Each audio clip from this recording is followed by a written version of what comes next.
जी नमस्कार, मैं हूँ प्रज्ञा रश्मि और स्वागत है आप सभी का हमारे YouTube चैनल हिंदी ज्ञान वाहिनी पर।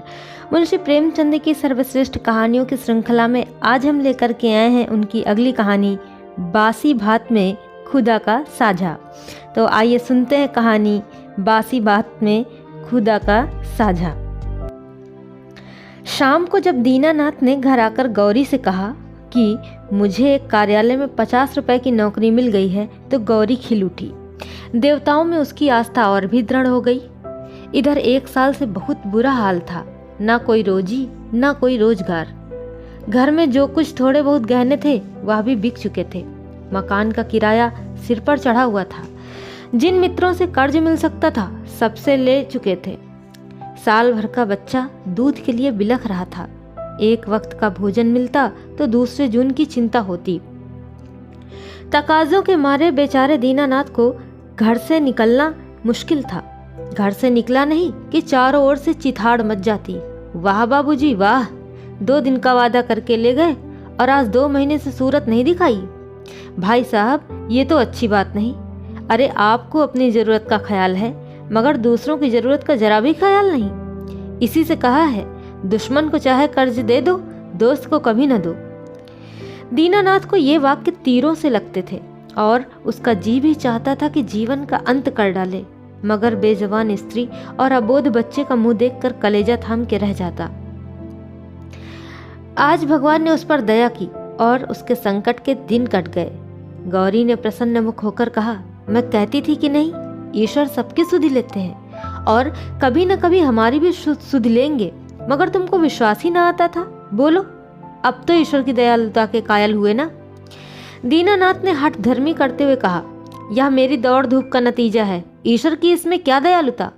ईश्वर को तो तब जानता जब कहीं से छप्पर फाड़ कर भेज देते। लेकिन मुंह से चाहे कुछ कहे, ईश्वर के प्रति उसके मन में भी श्रद्धा उदय हो गई थी। दीनानाथ का स्वामी बड़ा ही रूखा आदमी था और काम में बड़ा चुस्त। उसकी उम्र 50 के लगभग थी और स्वास्थ्य भी अच्छा न था। फिर भी वह कार्यालय में सबसे ज्यादा काम करता। मजाल न थी कि कोई आदमी 1 मिनट की भी देर करे या 1 मिनट भी समय के पहले चला जाए। बीच में 15 मिनट की छुट्टी मिलती थी। उसमें जिसका जी चाहे पान खा ले या सिगरेट पी ले या फिर जलपान कर ले। इसके अलावा 1 मिनट का भी अवकाश न मिलता था। वेतन पहली तारीख को मिल जाता था। उत्सवों में भी दफ्तर बंद रहता था और नियत समय के बाद कभी काम न लिया जाता था। सभी कर्मचारियों को बोनस भी मिलता था और प्रोविडेंट फंड की भी सुविधा थी। फिर भी कोई आदमी खुश न था। काम या समय की पाबंदी की किसी को शिकायत न थी। शिकायत थी तो केवल स्वामी के शुष्क व्यवहार की। कितना ही जी लगाकर काम करो, कितना ही प्राण दे दो, पर उसके बदले धन्यवाद का एक शब्द भी न मिलता था। कर्मचारियों में और कोई संतुष्ट हो या न हो, दीनानाथ को स्वामी से कोई शिकायत न थी। वह घुड़कियां और फटकार पाकर भी शायद उतने ही परिश्रम से काम करता था। साल भर में उसने अपने सारे कर्ज चुका दिए और कुछ संचय भी कर लिया। वह उन लोगों में था जो थोड़े में भी संतुष्ट रह सकते हैं अगर नियमित रूप से मिलता जाए। 1 रुपया भी किसी खास काम में खर्च करना पड़ता तो दंपति में घंटों सलाह होती और बड़े झांव के बाद कहीं मंजूरी मिलती थी। बिल गौरी की तरफ से पेश होता तो दीनानाथ विरोध में खड़ा होता और दीनानाथ की तरफ से पेश होता तो गौरी उसकी कड़ी आलोचना करती। बिल को पास करा लेना प्रस्तावक की जोरदार वकालत पर मुनहसर था। सर्टिफाई करने वाली कोई तीसरी शक्ति वहां न थी और दीनानाथ अब पक्का आस्तिक हो गया था। ईश्वर की दया या न्याय में अब उसे कोई शंका न थी। नित्य संध्या करता और नियमित रूप से गीता का पाठ करता। एक दिन उसके एक नास्तिक मित्र ने जब ईश्वर की निंदा की तो उसने कहा, भाई, इसका तो आज तक निश्चय नहीं हो सका है कि ईश्वर है या नहीं। दोनों पक्षों के पास इस्पात किसी दलीलें मौजूद हैं, लेकिन मेरे विचार में नास्तिक रहने से आस्तिक रहना कहीं ज्यादा अच्छा है। अगर ईश्वर की सत्ता है तब तो नास्तिकों को नरक के सिवा कहीं ठिकाना नहीं। आस्तिक के दोनों हाथों में लड्डू हैं। ईश्वर है तो पूछना ही क्या, और नहीं है तब भी क्या बिगड़ता है। 2-4 मिनट का समय ही तो जाता है। नास्तिक मित्र इस दोरुखी बात पर मुंह बिचका कर चल दिए। एक दिन जब दीनानाथ शाम को दफ्तर से चलने लगा तो स्वामी ने उसे अपने कमरे में बुला भेजा और बड़ी खातिर से उसे कुर्सी पर बैठाकर बोला, तुम्हें यहाँ काम करते हुए कितने दिन हुए? साल भर तो हुआ ही होगा। दीनानाथ ने नम्रता से कहा, जी हाँ, 13वां महीना चल रहा है। अच्छा, आराम से बैठो, इस वक्त घर जाकर जलपान करते होगे। जी नहीं, मैं जलपान का आदी नहीं। तो पान वान तो खाते ही होगे, जवान आदमी होकर अभी से इतना संयम। यह कहकर उसने घंटी बजाई और अर्दली से पान और कुछ मिठाइयाँ लाने को कहा। दीनानाथ को शंका हो रही थी, आज इतनी खातिरदारी क्यों हो रही है? कहाँ तो सलाम भी नहीं लेते थे, कहाँ आज मिठाई और पान सभी कुछ मंगाया जा रहा है। मालूम होता है मेरे काम से खुश हो गए हैं। इस ख्याल से उसे कुछ आत्मविश्वास हुआ और ईश्वर की याद आ गई। अवश्य परमात्मा सर्वदर्शी और न्यायकारी है, नहीं तो भला मुझे कौन पूछता। अर्दली मिठाई और पान लाया। दीनानाथ आग्रह से विवश होकर मिठाई खाने लगा। स्वामी ने मुस्कुराते हुए कहा, तुमने मुझे बहुत रूखा पाया होगा। दरअसल बात यह है कि हमारे यहाँ अभी तक लोगों को अपनी जिम्मेदारी का इतना कम ज्ञान है कि अफसर जरा भी नरम पड़ जाए तो लोग उसकी शराफत का अनुचित लाभ उठाने लगते हैं और काम खराब होने लगता है। कुछ ऐसे भाग्यशाली हैं जो नौकरों से हेल मेल भी रखते हैं, उनसे हंसते बोलते भी हैं, फिर भी नौकर नहीं बिगड़ते, बल्कि और भी दिल काम लगाकर काम करते हैं। लेकिन मुझ में वह कला नहीं है, इसीलिए मैं अपने आदमियों से कुछ अलग अलग रहना ही अच्छा समझता हूँ। और अब तक मुझे इस नीति से कोई हानि भी नहीं हुई। लेकिन मैं आदमियों का रंग ढंग देखता रहता हूँ और सबको परखता रहता हूँ। मैंने तुम्हारे विषय में जो मत स्थिर किया है वह यह है कि तुम वफादार हो और मैं तुम्हारे ऊपर विश्वास भी कर सकता हूँ। इसलिए मैं तुम्हें ज़्यादा जिम्मेदारी का काम देना चाहता हूँ, जहाँ तुम्हें खुद बहुत कम काम करना पड़ेगा, केवल निगरानी करनी पड़ेगी। तुम्हारे वेतन में 50 रुपए की और तरक्की भी हो जाएगी। और मुझे विश्वास है तुमने अब तक जितनी तनदेही से काम किया है उससे भी ज़्यादा तनदेही से आगे भी करोगे। दीनानाथ की आंखों में आंसू भर आए और कंठ की मिठाई कुछ नमकीन सी हो गई। जी में आया स्वामी के चरणों पर सिर रख दे और कहे, आपकी सेवा के लिए मेरी जान हाजिर है। आपने मेरा जो सम्मान बढ़ाया है मैं उसे निभाने में कोई कसर न उठा रखूंगा। लेकिन सर कांप रहा था और वह केवल कृतज्ञता भरी आंखों से देखकर रह गया। सेठ जी ने एक मोटा सा लेजर निकालते हुए कहा, मैं एक ऐसे काम में तुम्हारी मदद चाहता हूँ जिस पर इस कार्यालय का सारा भविष्य टिका हुआ है। इतने आदमियों में मैंने केवल तुम ही को विश्वास योग्य समझा है और मुझे आशा है कि तुम मुझे निराश न करोगे। यह पिछले साल का लेजर है और इसमें कुछ ऐसी रकमें दर्ज हो गई हैं जिनके अनुसार कंपनी को कई हजार लाभ होता है। लेकिन तुम जानते हो हम कई महीनों से घाटे पर काम कर रहे हैं। जिस क्लर्क ने यह लेजर लिखा था उसकी लिखावट तुम्हारी लिखावट से बिल्कुल मिलती है। अगर दोनों लिखावटें आमने सामने रख दी जाएं तो किसी विशेषज्ञ को भी उनमें भेद न करना कठिन हो जाएगा। इसलिए मैं चाहता हूं तुम लेजर में एक पृष्ठ फिर से लिखकर जोड़ दो और उसी नंबर का पृष्ठ उसमें से निकाल लो। मैंने पृष्ठ का नंबर छपवा लिया है, एक दफ्तरी भी ठीक कर लिया है जो रात भर में लेजर की जिल्दबंदी कर देगा, किसी को पता तक न चलेगा। जरूरत सिर्फ यह है कि तुम अपनी कलम से उस पृष्ठ की नकल कर दो। दीनानाथ ने शंका की, जब उस पृष्ठ की नकल ही करनी है तो उसे निकालने की क्या जरूरत है? सेठ जी हंसे, तो क्या तुम समझते हो उस पृष्ठ की हूबहू नकल करनी होगी? मैं कुछ रकमों में परिवर्तन कर दूंगा। मैं तुम्हें विश्वास दिलाता हूँ कि मैं केवल कार्यालय की भलाई के ख्याल से यह कार्यवाही कर रहा हूँ। अगर यह रद्दोबदल न किया गया तो कार्यालय के 100 आदमियों की जीविका में बाधा पड़ जाएगी। इसमें कुछ सोच विचार करने की जरूरत ही नहीं, केवल आधा घंटे का काम है। तुम बहुत तेज लिखते हो। कठिन समस्या थी। स्पष्ट था कि उससे जाल बनाने को कहा जा रहा है। उसके पास इस रहस्य का पता लगाने का कोई साधन न था कि सेठ जी जो कुछ कह रहे हैं वह स्वार्थवश होकर या कार्यालय की रक्षा के लिए। लेकिन किसी दशा में भी है यह जाल घोर जाल। क्या वह अपनी आत्मा की हत्या करेगा? नहीं नहीं, किसी तरह नहीं। उसने डरते डरते कहा, मुझे आप क्षमा करें, मैं यह काम न कर सकूंगा। सेठ जी ने उसी अविचलित मुस्कान के साथ पूछा, क्यों? इसलिए कि यह सरासर जाल है। जाल किसे कहते हैं? किसी हिसाब में उलटफेर करना जाल है, लेकिन उस उलटफेर से 100 आदमियों की जीविका बनी रहे तो इस दशा में भी वह जाल है। कंपनी की असली हालत कुछ और है, कागजी हालत कुछ और। अगर ये तब्दीली ना की गई तो तुरंत कई हजार रुपए नफे के देने पड़ जाएंगे और नतीजा ये होगा कि कंपनी का दिवाला हो जाएगा और सारे आदमियों को घर बैठना पड़ेगा। मैं नहीं चाहता कि थोड़े से मालदार हिस्सेदारों के लिए इतने गरीबों का खून किया जाए, और वैसे भी परोपकार के लिए कुछ जाल भी करना पड़े तो वह आत्मा की हत्या तो नहीं है। दीनानाथ को इसके आगे कोई जवाब न सूझा।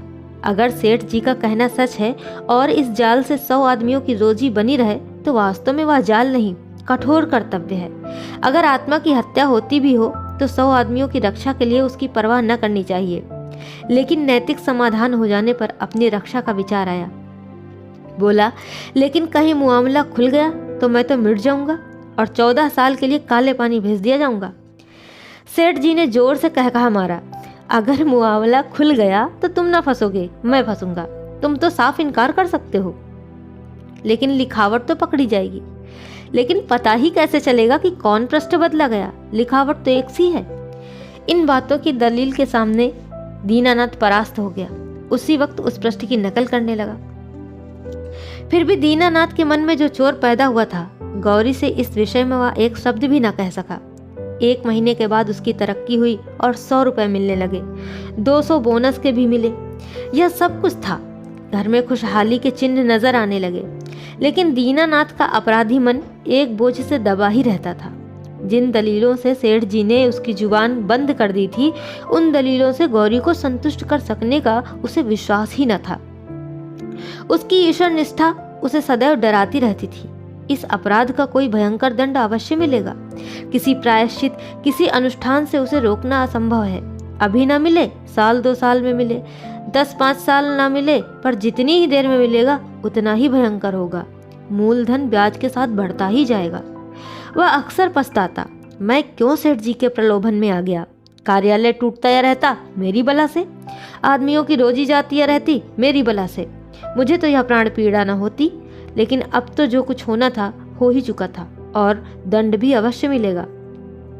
इस शंका ने उसके जीवन का उत्साह, आनंद और माधुर्य सब कुछ हर लिया। मलेरिया फैला हुआ था और उसके बच्चे को ज्वर आया। दीनानाथ के प्राण नहों में समा गए। दंड का विधान आ पहुंचा। कहाँ जाए, क्या करे, जैसे उसकी बुद्धि ही भ्रष्ट हो गई। गौरी ने कहा, जाकर कोई दवा लाओ या किसी डॉक्टर को दिखा दो। 3 दिन तो हो गए। दीनानाथ ने चिंतित मन से कहा, हाँ जाता हूँ, लेकिन मुझे बड़ा भय लग रहा है। भय की कौन सी बात है? बेबात की बात मुंह से निकालते रहते हो। आजकल किसे ज्वर नहीं आता? ईश्वर इतना निर्दयी क्यों है? निर्दयी ईश्वर निर्दयी है पापियों के लिए। हमने किसका क्या हाल लिया है? ईश्वर पापियों को कभी क्षमा नहीं करता। पापियों को दंड ना मिले तो संसार में अनर्थ हो जाए, लेकिन आदमी ऐसे काम भी तो करता है जो एक दृष्टि से पाप हो सकते हैं लेकिन दूसरी दृष्टि से पुण्य। गौरी ने कहा, मैं नहीं समझी। दीनानाथ ने कहा, मान लो मेरे झूठ बोलने से किसी की जान बचती हो तो क्या वह पाप है? गौरी ने कहा, मैं तो समझती हूँ ऐसा झूठ पुण्य है। दीनानाथ ने कहा, तो जिस पाप से मनुष्य का कल्याण हो वह पुण्य है? गौरी ने कहा, और क्या? दीनानाथ की अमंगल शंका थोड़ी देर के लिए दूर हो गई। डॉक्टर को बुला लाया, इलाज शुरू किया गया। बालक 1 सप्ताह में चंगा हो गया, मगर थोड़े दिन बाद वह खुद बीमार पड़ा। वह अवश्य ही ईश्वरीय दंड है और वह बच नहीं सकता। साधारण मलेरिया ज्वर था, पर दीनानाथ की दंड कल्पना ने उसे सन्निपात का रूप दे दिया। ज्वर में नशे की हालत की तरह यूं भी कल्पना शक्ति तीव्र हो जाती है। पहले केवल मनोगत शंका थी, वह भीषण सत्य बन गई। कल्पना ने यमदूत रच डाले, उनके भाले और गदाएं रच डाली, नरक का अग्निकुंड दहका दिया। डॉक्टर की एक घूंट दवा 1000 मन की गदा की आवाज और आग के उबलते हुए समुद्र के दाह पर क्या असर करती? दीनानाथ मिथ्यावादी न था। पुराणों की रहस्यमयी कल्पनाओं में उसे विश्वास न था। नहीं, वह बुद्धिवादी था, और ईश्वर में भी तभी उसे विश्वास आया जब उसकी तर्क बुद्धि कायल हो गई। लेकिन ईश्वर के साथ उसकी दया भी आई और उसका दंड भी आया। दया ने उसे रोजी दी, मान दिया। ईश्वर की दया न होती तो शायद वह भूखों मर जाता, लेकिन भूखों मरना अग्निकुंड में ढकेल दिए जाने से कहीं सरल था। खेल था। दंड भावना जन्म जन्मांतरों के संस्कार से ऐसी बदमूल हो गई थी मानो उसकी बुद्धि का, उसकी आत्मा का एक अंग हो गई हो। उसका तर्कवाद और बुद्धिवाद इन मनवंतरों के जमे हुए संस्कार पर समुद्र की ऊंची लहरों की भांति आता था, पर एक क्षण में उन्हें जलमग्न करके फिर लौट जाता था और वह पर्वतों का त्यों अचल खड़ा रह जाता था। इलाज हुआ, जिंदगी बाकी थी और बच गया। ताकत आते ही दफ्तर जाने लगा। एक दिन गौरी बोली, जिन दिनों तुम बीमार थे और एक दिन तुम्हारी हालत बहुत नाजुक हो गई थी तो मैंने भगवान से कहा था कि यह अच्छे हो जाएंगे तो 50 ब्राह्मणों को भोजन कराऊंगी। दूसरे ही दिन से तुम्हारी हालत सुधरने लगी। ईश्वर ने मेरी विनती सुन ली। उसकी दया न हो जाती तो मुझे कहीं मांगे भीख न मिलती। आज बाजार से सामान ले आओ तो मनौती पूरी कर दूं। 50 ब्राह्मण न्योते जाएंगे तो 100 अवश्य आएंगे। 50 कंगले भी समझ लो और मित्रों में 20-25 निकल ही आएंगे। 200 आदमियों का डौल है। मैं सामग्रियों की सूची लिख देती हूँ। दीनानाथ ने माथा सिकोड़ कर कहा, तुम समझती हो मैं भगवान की दया से अच्छा हुआ? गौरी ने कहा, और कैसे अच्छे हुए? दीनानाथ ने कहा, अच्छा हुआ इसलिए कि मेरी जिंदगी बाकी थी। गौरी ने कहा, ऐसी बातें ना करो, मनौती तो पूरी ही करनी होगी। दीनानाथ ने कहा, कभी नहीं, मैं भगवान को दयालु नहीं समझता। गौरी ने कहा, और क्या भगवान निर्दयी है? दीनानाथ ने कहा, उनसे बड़ा निर्दयी कोई संसार में न होगा, जो अपने रचे हुए खिलौनों को उनकी भूलों और बेवकूफियों की सजा अग्निकुंड में ढकेल कर दे, वह भगवान दयालु नहीं हो सकता। भगवान जितना दयालु है उससे असंख्य गुना निर्दयी है, और ऐसे भगवान की कल्पना से मुझे घृणा होती है। प्रेम सबसे बड़ी शक्ति कही गई है। विचारवानों ने प्रेम को ही जीवन की और संसार की सबसे बड़ी विभूति मानी है। व्यवहार में ना सही, आदर्श में प्रेम ही हमारे जीवन का सत्य है। मगर तुम्हारा ईश्वर दंड भय से सृष्टि का संचालन करता है, फिर उसमें और मनुष्य में क्या फर्क हुआ? ऐसे ईश्वर की उपासना मैं नहीं करना चाहता, नहीं कर सकता। जो मोटे हैं उनके लिए ईश्वर दयालु होगा, क्योंकि वे दुनिया को लूटते हैं। हम जैसों को तो ईश्वर की दया कहीं नजर ही नहीं आती। हाँ, भय पग पग पर खड़ा घूरा करता है। ये मत करो नहीं तो ईश्वर दंड देगा, वो मत करो नहीं तो ईश्वर दंड देगा। प्रेम में से शासन करना मानवता है, आतंक से शासन करना बर्बरता है। आतंकवादी ईश्वर से तो ईश्वर का न रहना ही अच्छा है। उसे हृदय से निकालकर मैं उसकी दया और दंड दोनों से मुक्त हो जाना चाहता हूँ। एक कठोर दंड बरसों के प्रेम को मिट्टी में मिला देता है, और मैं तुम्हारे ऊपर बराबर जान देता रहता हूँ। लेकिन किसी दिन डंडा लेकर पीट चलूं तो तुम मेरी सूरत न देखोगी। ऐसे आतंकमय दंडमय जीवन के लिए मैं ईश्वर का एहसान नहीं लेना चाहता। बासी बात में खुदा के साझे की जरूरत नहीं। अगर तुमने ओझ भोज पर जोर दिया तो मैं जहर खा लूंगा। गौरी इन बातों को सुनकर उसके मुंह की ओर भयातुर नेत्रों से ताकती रह गई। तो कहानी यहीं पर समाप्त होती है। आशा करते हैं कि आपको बहुत अच्छी लगी होगी। ऐसी ही सर्वश्रेष्ठ कहानियों को सुनने के लिए हमारे चैनल के साथ जुड़े रहिए। अभी तक आपने हमारे चैनल को लाइक, शेयर और सब्सक्राइब नहीं किया है तो कृपया हमारे चैनल को सब्सक्राइब जरूर कर लें। बेल आइकन को प्रेस करना बिल्कुल ना भूलें, जिससे कि सबसे पहले कहानियाँ आपको मिल सकें। हमसे जुड़े रहने के लिए बहुत बहुत धन्यवाद। नमस्कार।